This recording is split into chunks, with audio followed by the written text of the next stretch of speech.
Imagine you are looking up at the night sky. The stars are familiar, the moon is a friendly face.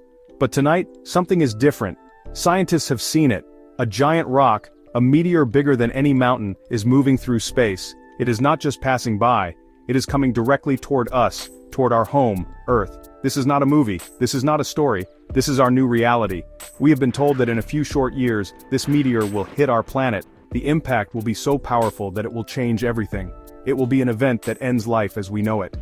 The world is scared, but we are not hopeless. We have a plan. The news spreads quickly across the globe. Everyone is talking about it. What will happen? Where can we go? The impact will cause earthquakes, tsunamis, and fill the air with so much dust that the sun will disappear for years. Plants will die, animals will disappear. The world we love, with its blue oceans and green forests, will become a cold, dark place. We cannot stop the meteor. It is too big, too fast. We have only one choice if humanity is to survive. We must leave. We must find a new home among the stars. It is the biggest challenge we have ever faced. This is a moment that changes everyone. Suddenly the small things we worried about do not matter anymore. The arguments between countries, the fights over money, all of it seems so small now. We are all just humans, standing together on a fragile planet. We have a common enemy, and it is a rock from outer space. Our only hope is to work together, to combine all our knowledge, all our strength, and all our resources. We must become one team, Team Humanity. The clock is ticking. Every single day is important. What would you do first? Would you spend time with your family, or would you start preparing for the journey ahead? The mission is clear. We must escape Earth. We must go to another planet and start a new life. This is not just about saving a few people, it is about saving our species. It is about carrying the story of humanity forward. We will take our music, our art, our science, and our memories with us. We will become pioneers, just like the explorers of old who crossed vast oceans to find new lands. Our ocean is the blackness of space. Our new land is a red planet waiting for us. The final countdown has begun, and we must be ready for the journey of a lifetime. The future of everyone depends on what we do next. So, we must leave Earth. But where can we go? The solar system is a big place, with many planets and moons. Venus is too hot, a greenhouse world with crushing pressure. Mercury is too close to the sun, scorched by its heat. The outer planets like Jupiter and Saturn are gas giants with no solid ground to stand on. Their moons are interesting, but they are very far away and extremely cold. The journey would take too long, and we do not have much time. We need a place that is close enough, safe enough, and has the resources we need to survive. There is one planet that stands out as our best and perhaps only option. That planet is Mars. Mars is often called Earth's sister planet. It is not a perfect home, but it is the most promising one we have. Mars is much colder than Earth and has a very thin atmosphere, but it has some important things we need. It has a day that is almost the same length as ours, about 24.5 hours. This means we could have a normal rhythm of day and night. It has polar ice caps, which means there is frozen water. Water is the key to life. We can drink it, use it to grow plants, and even split it into oxygen to breathe and hydrogen for rocket fuel. Mars gives us a place to start. It offers us a chance. Why not the moon? The moon is much closer, and we have been there before. We could get there quickly. However, the moon has almost no atmosphere to protect us from the sun's radiation. It has no water ice in large, accessible amounts like Mars does. A day on the moon lasts for almost a month, with 2 weeks of scorching sunlight followed by 2 weeks of bone-chilling darkness. Building a self-sustaining colony there would be incredibly difficult. Mars, while farther away, is a much better long-term investment for survival. It has the raw materials we need to build a new world. What would you choose? A quick trip to the difficult moon, or a longer journey to the more promising Mars? So the decision is made. Mars is our destination. It is our lifeboat in the vast ocean of space. It will not be easy. The journey will be long and dangerous. Life on Mars will be a constant struggle, especially in the beginning. But humanity has always been about overcoming challenges. We climbed the highest mountains. We explored the deepest oceans. Now we must make the biggest leap of all. We will go to Mars not because it is easy, but because it is necessary. Our survival depends on it. Mars is not just a backup plan, it is our only hope for a future. The world now has a single urgent goal: build the ships that will carry us to Mars. We call this project the Ark. It is the largest engineering project in human history. Every country puts aside its differences. Scientists, engineers, and workers from all over the world come together. We must build hundreds of rockets, and we must do it fast. We need spaceships that are more than just small capsules. They need to be large enough to carry many people and all the supplies we will need for the journey and for starting a new life on Mars. These are not just rockets, they are flying cities, our arcs in space. Think about what we need to build. The rockets must be powerful enough to escape Earth's gravity. The spaceships they carry must be strong enough to protect us from the dangers of space for many months. We need to build them with living quarters, storage for food and water, labs for science, and even small farms to grow fresh food. We need to design and test everything perfectly. There's no room for mistakes.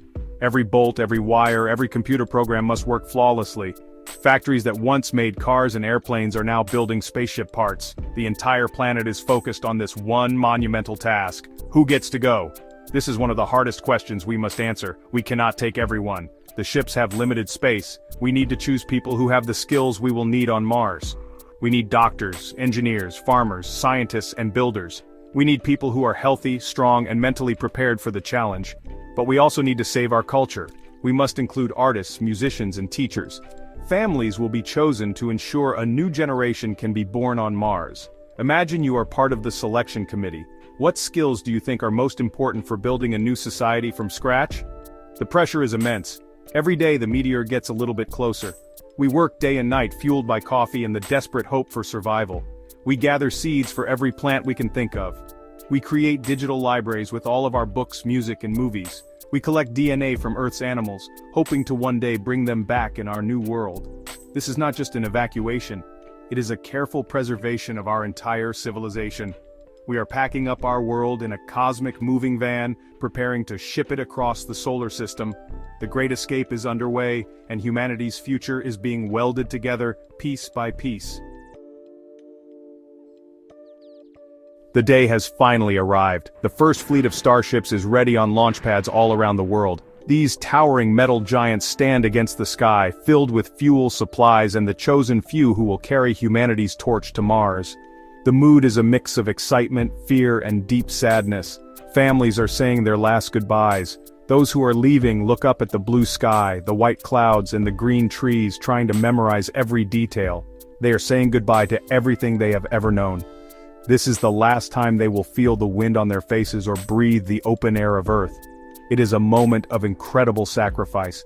Inside the ships, the pioneers are strapped into their seats. They can feel the vibrations of the powerful engines coming to life beneath them.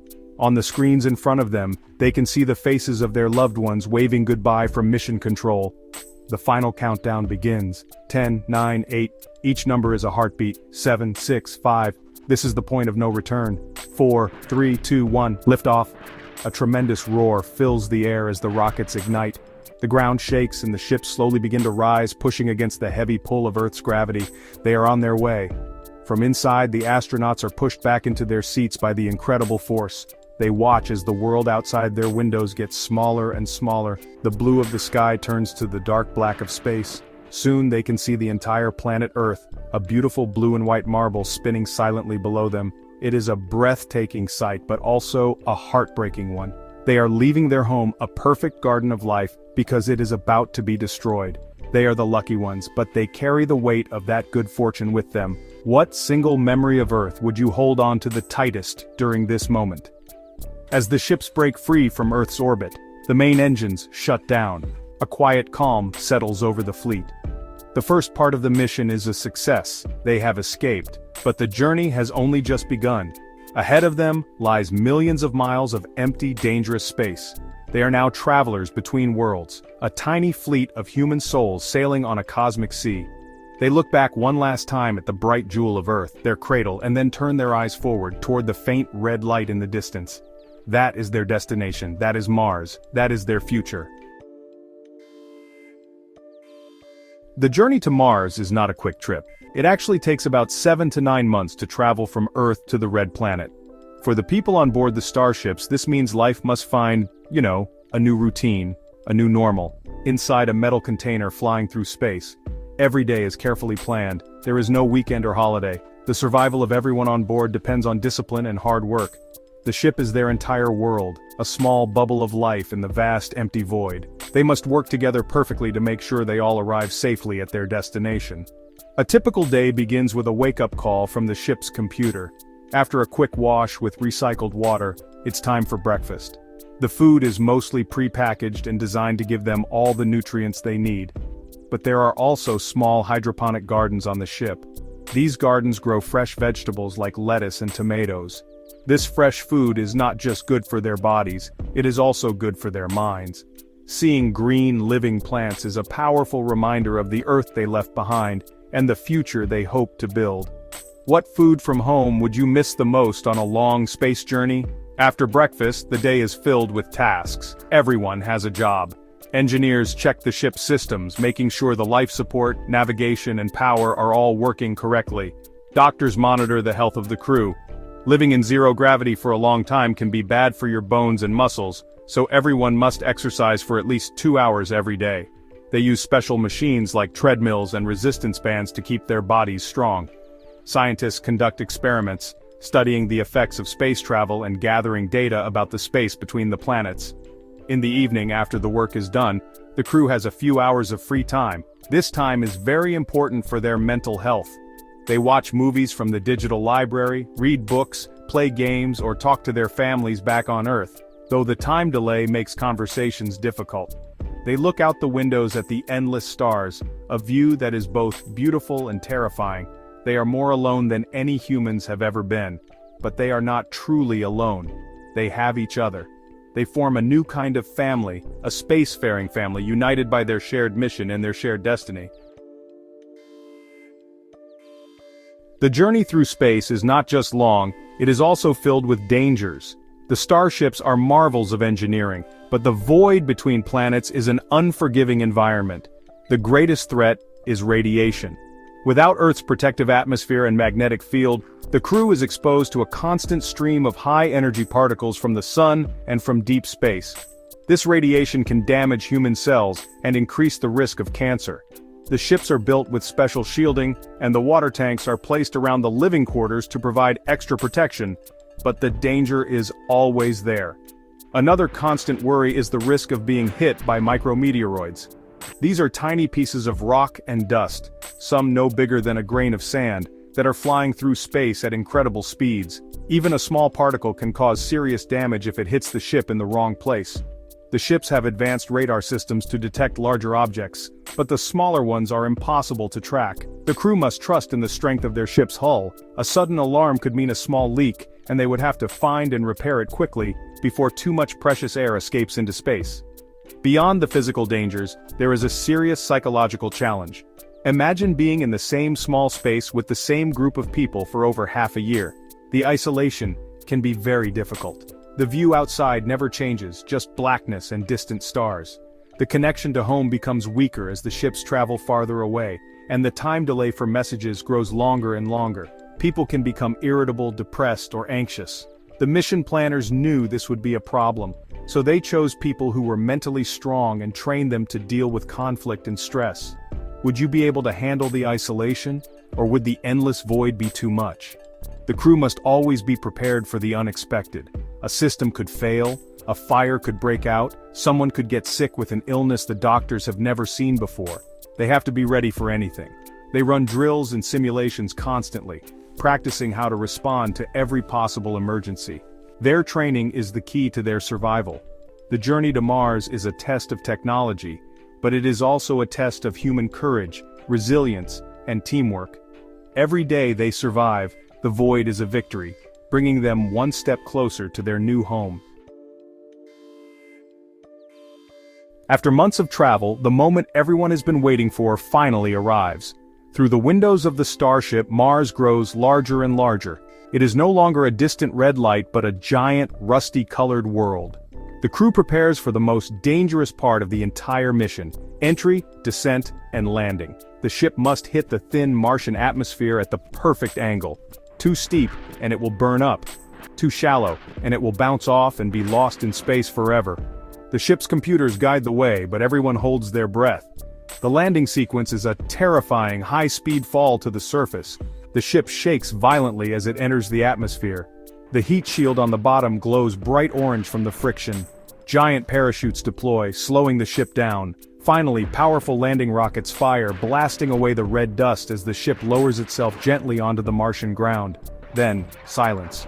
For a few moments nobody moves. They have made it. They are on Mars. Cheers erupt through the communications system, a sound of pure relief and joy that connects all the ships in the fleet. They have crossed the great ocean of space and arrived at their new world. Before anyone can step outside, they must check everything. Is the air outside as expected? Is the ground stable? The first explorers to leave the ship will wear heavy, protective spacesuits. The door opens and a ladder extends down to the ground. The first human steps onto the surface of Mars. It is a historic moment, just like the first steps on the moon, but this time it is different. They are not just visitors. They are here to stay. The gravity is strange, only about 1/3 of Earth's, so every step feels light and bouncy. The sky is not blue, but a pale, pinkish orange. The landscape is a vast, empty desert of red rocks and dust under a small, distant sun. This is their new home. It is harsh, alien, and incredibly beautiful. But there is no time to just stand and stare. The work must begin immediately. The first priority is to set up a base. They must deploy inflatable habitats, connect them together, and pressurize them to create a safe place to live and work without spacesuits. They need to set up the solar panels for power and begin the process of extracting water from the soil and ice. The first days on Mars are a race against time to establish a foothold, a small pocket of human life on this silent, red planet. If you were the first person to step out, what would be your first words? Surviving on Mars is a full-time job. The planet is not friendly to human life. The air is the first problem. The Martian atmosphere is very thin, about 100 times thinner than Earth's, and it is made almost entirely of carbon dioxide. Humans cannot breathe it. That is why the first habitats are so important. Inside these sealed structures, a machine called MOXIE, or Mars Oxygen In Situ Resource Utilization Experiment, works to pull in the Martian air and split the carbon dioxide molecules into oxygen and carbon monoxide. The oxygen is used for breathing and the carbon monoxide is vented outside. This technology allows us to literally create a breathable atmosphere from the planet itself. The next challenge is water and food. We know there is water on Mars, frozen in the soil and in large ice caps at the poles. Rovers and drilling machines are sent out to find and mine this ice. The ice is melted and purified, providing water for drinking, cleaning, and most importantly, for farming.